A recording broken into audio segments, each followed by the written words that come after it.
Hi అండి. నమస్తే. నేను మీ Manasa. Welcome back to M&M's crazy kitchen.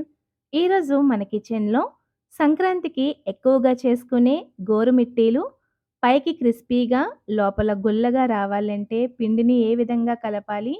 అదే విధంగా చేతితో కష్టపడి చేయాల్సిన పని లేకుండా గోరుమిట్టీలు చేసే పీట లేకపోయినా ఈజీగా చేసుకునే ప్రాసెస్‌నైతే మీతో షేర్ చేయబోతున్నాను. ఈ మెథడ్‌లో చేసుకున్నారంటే ఒక్కరే ఎన్ని గోరుమిట్టిలైనా ప్రిపేర్ చేసుకోవచ్చండి. సో, లేట్ చేయకుండా ప్రాసెస్‌లోకి వెళ్ళిపోదాం. వీడియోనైతే కంప్లీట్‌గా చూడండి.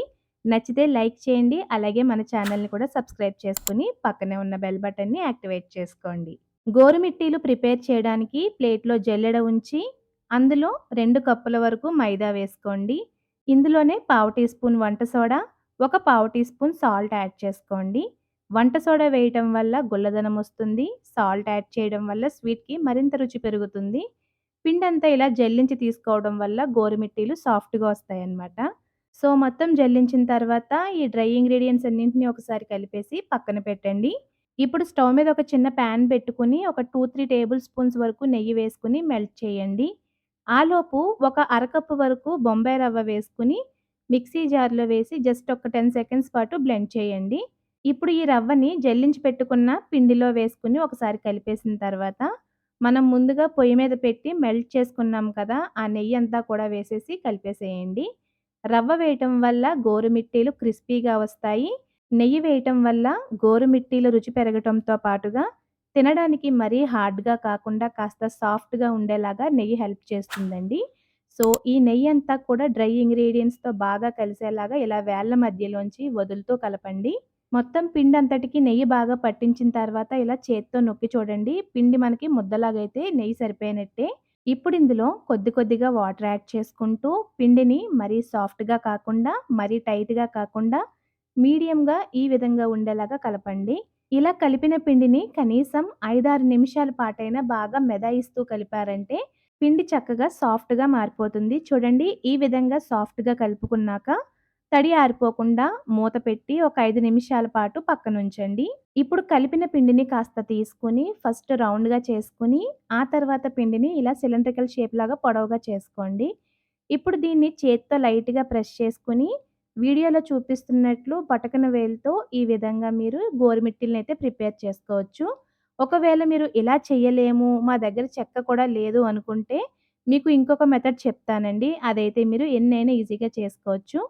సేమ్ ఫస్ట్ కొద్దిగా పిండి ముద్దని తీసుకోండి. అలాగే దీన్ని రౌండ్‌గా చేసి తర్వాత సిలిండ్రికల్ షేప్‌లో చేసుకున్నాక, ఇప్పుడు ఒక కొత్త దువ్వాని వాడందుంటుంది కదా! దాన్ని తీసుకొని కాస్త ఆయిల్‌ని గ్రీస్ చేసుకోండి. ఇప్పుడు మనం ఒత్తుకున్న పిండిని ఈ దువ్వాని పైన పెట్టి చపాతీ కర్రతో కాస్త నెమ్మదిగా ఒత్తండి. మరీ లావుగా కాకుండా, మరీ సన్నగా కాకుండా ఇలా మీడియంగా ఒత్తి ఆ పిండిని దువ్వాని నుంచి సెపరేట్ చేసుకోండి. గోరుమిట్టి షేప్ కోసం వీడియోలో చూపిస్తున్నట్లు 2 అంచుల్ని ఇలా కాస్త వంచారంటే మీకు గోరుమిట్టి రెడీ అయిపోతుంది.